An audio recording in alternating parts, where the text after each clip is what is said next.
everyone, my name is Jaybird and welcome back to Everlasting Summer. Sorry for the late upload today, I kind of passed out when I got home. So, yeah. It's kind of interesting having school again after spring break, but here we are. The inside of the old camp building looked like a kindergarten from my childhood. The layout of the interior, even the rotten furniture, was similar. Well, I shivered, picking out more and more remains of the joy of children long gone with the flashlight. Oh, she's scared! Oh, I like this sprite. Creepy. Slavia was not only holding my hand by now, but embracing it, firmly pressing herself against me. Woo! Damn, girl! However, I didn't sense fear in her voice.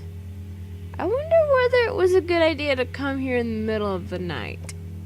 Perhaps not. Shall we go back then? No, what about Shirk? She said in genuine astonishment. Well, Shirk, why did he even come here in the first place? Maybe he isn't even here? Where else could he be? I don't know. Eaten by wolves, maybe? Don't say that! Slavia frowned and stepped away from me. I was already so used to being with her that I was slightly upset by her reproach. Well, okay. Let's assume that there are no the wolves. Though you can never be sure. Well, since we're here, let's search. Whee! We searched all the rooms of the old camp. Playrooms, bedrooms, canteen, kitchen, and toilets. Ooh, even the toilets. I even looked at the closet. Oh, wow! Which was choked with empty, decayed cardboard boxes. Look! When we returned to the place we started from, Slavia picked up something from the floor and gave it to me. It was an old doll with torn, frayed threads, missing an hand. Missing an hand? Do you need an hand with that? And an eye faded from damp. What damp? So what? I pity it. I pity it. It's missing and a hand. And an eye. And it's faded from damp. I don't know what kind of damp. I don't even know where the damp is from. I feel like there should be more to that. But here we are. What, this doll? Yes. Why would you pity it? Someone played with her, then just threw her away and forgot about her. And she's been here alone all these years, in the rain, in the cold. What, are you gonna give it a name? I couldn't really tell if Slavia was serious or not. I don't think this is the time to think about such things. On the other hand, what would be the proper time for that? Slavia looked really upset. Yes, maybe. I took the doll and examined it. I remember how I once found a stuffed lion the same way that Slavia had just found the doll. I took him home, washed him, and was as careful with him as with other toys, even though he was long past his retirement age. You should give it to Ulyana. Slavia laughed. Suddenly the wind howled down the passage, singing some kind of eerie tune. A light flashed and I instinctively jumped, caught my leg on something, and tumbled to the floor. Are you alright?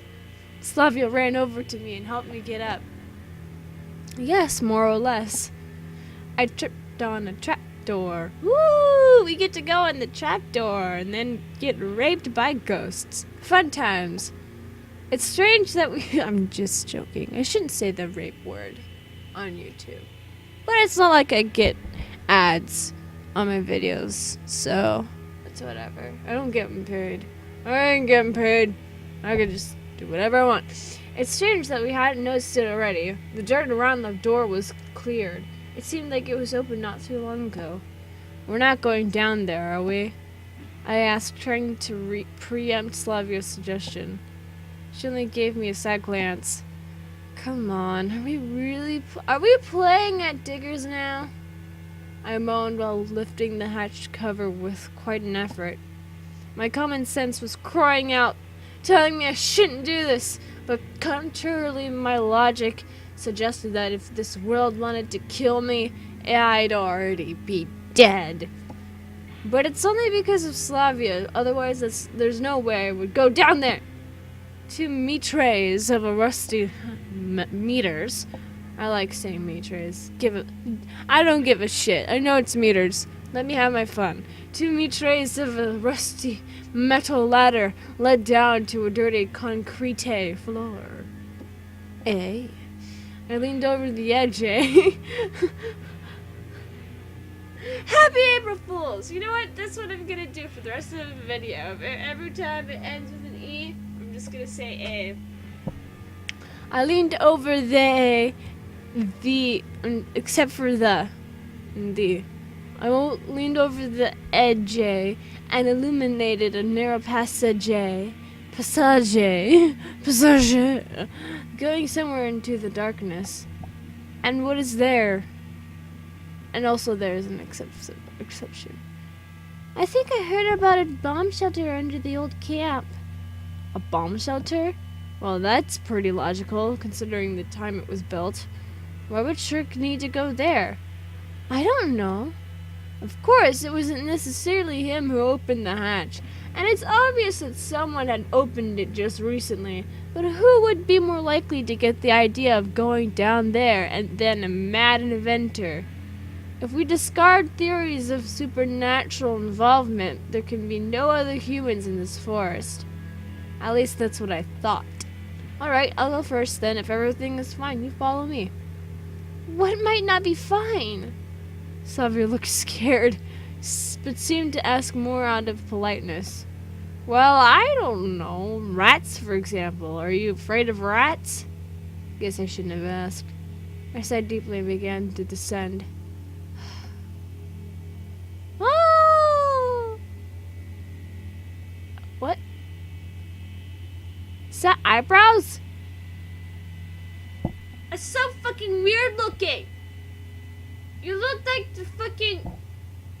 You look like Mr. Lunt from VeggieTales. You need to give your characters eyes. If you don't give your protagonist eyes, like their eyes are hidden, then don't give them eyebrows either. Because then it looks like this. You look like fucking Mr. Lunt from VeggieTales, motherfucker. Sing cheeseburger for me, goddammit. Cheeseburger, cheeseburger.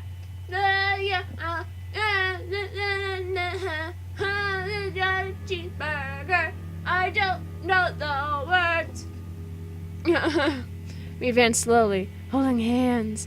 I forgot to take a screenshot. Not really. I just wanted to get the point across that you look like fucking Mr. Lunt. Look at this dude. Look at this dude. You look like fucking Mr. Lunt. It looks so weird, though.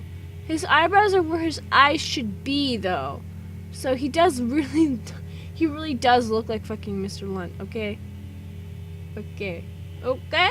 Okay, buddy. Okay, buddy. Je ne crois pas. Et je ne sais quoi. I don't know what I'm saying. Je ne sais quoi. Je ne sais quoi. I'm pretty sure that doesn't mean anything in French. Altogether. Look at that. She about suck a dick with that fucking mouth. Anyways, sorry. In the pitch darkness, the flashlight was not helping much. Only occasionally it would illuminate pieces of old newspapers and scrap metal lying here and there. Suddenly it began to feel as if the walls and the ceiling, covered in endless twisting cords, were pressing in on me, as if the passage was getting narrower. I spread my arms, T-posing, trying to measure the passage's width. "Are we still far off?" asked Slavia sadly. "Far from where? I got no clue." "All right." Ew. Just then a massive metal door appeared before me as if from nowhere. "Oh!" cried Slavia softly. "Oh!" That wasn't very soft. Sorry. Just turn down your volume and then it would be soft. I tried the handle and it seemed to yield a bit. You ready? "Not sure." Though speaking frankly, what could you prepare for in such a situation? The wheel turned a few times, squeaking horribly, then finally reached its limit and went quiet. I pulled on the door with all my might, and it reluctantly opened. There was some sort of chamber behind it, which turned out to be the bomb shelter itself. When we entered, the light suddenly went on, making me flinch. Though it was likely that there was an independent power source here. At the same time, when these catacombs had been dug, people had been building things to last. The bomb shelter looked exactly like what I imagined. It had everything needed to sustain prolonged human existence during a war. The lockers contained chemical protection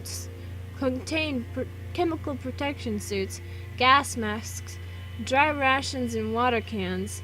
At the far wall, I noticed a lot of various tools.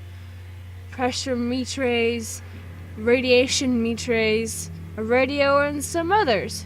However, this place looked like nobody has ever used it, which is not actually that surprising. Furthermore, it looked like nobody had ever entered it after it was built. Slavia gave me a questioning look. Well, Shirk is definitely not here. But was he? No idea, but if he was here, he couldn't just vanish. I looked around the room again and noticed another door in the wall to my left. Maybe there? However, the door wouldn't open. What if he barred it from the other side? But why? I don't know. Still, it was quite possible, assuming he was there at all. By the look of things, Shirk was hiding, maybe running from someone. Such thoughts made me uneasy, and I felt like putting myself on the other side of the door as fast as I could. I pushed hard, but the door only gave a dull creak. Here, maybe this could work? Slavia handed me a crowbar. I fumbled with it, considering how I could better tackle the door. Let's give it a try. Yuck! Using all my strength, I managed to pull the door off its hinges, and it crashed onto the floor. While I was recovering from my effort, Slavia pointed the flashlight down the newly opened passage. Passage. There's a corridor here, just the same as the previous one. Geez, this place is a real maze.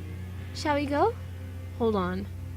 I sat down on a bunk, took a dusty pillowcase off of a pillow, and wiped my forehead. Ew. I may catch my breath. Slavia sat down next to me and began to study the details of the floor tile patterns. Better turn off the flashlight for now. Oh, yes. She blushed slightly and clicked the switch off. It's just plain creepy. I caught myself thinking that I have not been treating these events as real for the last half an hour. As if they had not been happening to me, as if they were just a dream. Just like back then, 4 days ago, in the first minutes after I found myself here. Yes, lately I might have started getting used to this world, this reality, as it has become reality for me.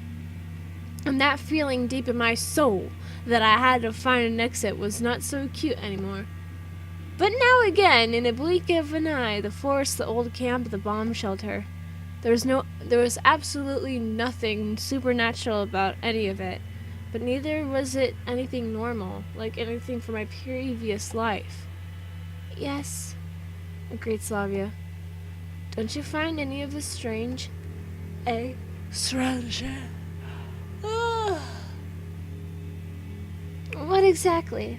Well, the fact that we are sitting here, just you and me, in the night. Wouldn't it be normal in such a situation to instead wait till morning and call the police? Yes, I guess so, she replied thoughtfully. Of course, I almost volunteered. I shouldn't have. Well, almost isn't quite right, but still. But you just wanted to help. If Shirk is here, we should find him as soon as possible. At this rate, we will be the ones they're looking for. You know, he did manage to get lost here. Slavia looked frustrated. All right, I didn't mean anything like that. Maybe he's not here. Maybe he actually went back to the camp a long time ago. Yes, maybe. But we should still check, right? Of course! Slavia got up and held out her hand to me. It seemed she wasn't as afraid as me, though I was already tired of being scared myself and now only wanted all of this to end as soon as possible. Oh, fucking gravy. This corridor was identical to the other one, which we came through to get to the bomb shelter. I do not like this at all. I did not know this was a horror game at all. Haha. I think I'm gonna end this episode here. Happy April Fool's Day, everyone! If you guys like this episode of Everlasting Summer and would like to see more of this game, then leave a like down below, leave a comment down below, share with your friends, subscribe if you haven't, ring that notification bell, and remember, die safely. Bye-bye! It seems I was the April Fool all along!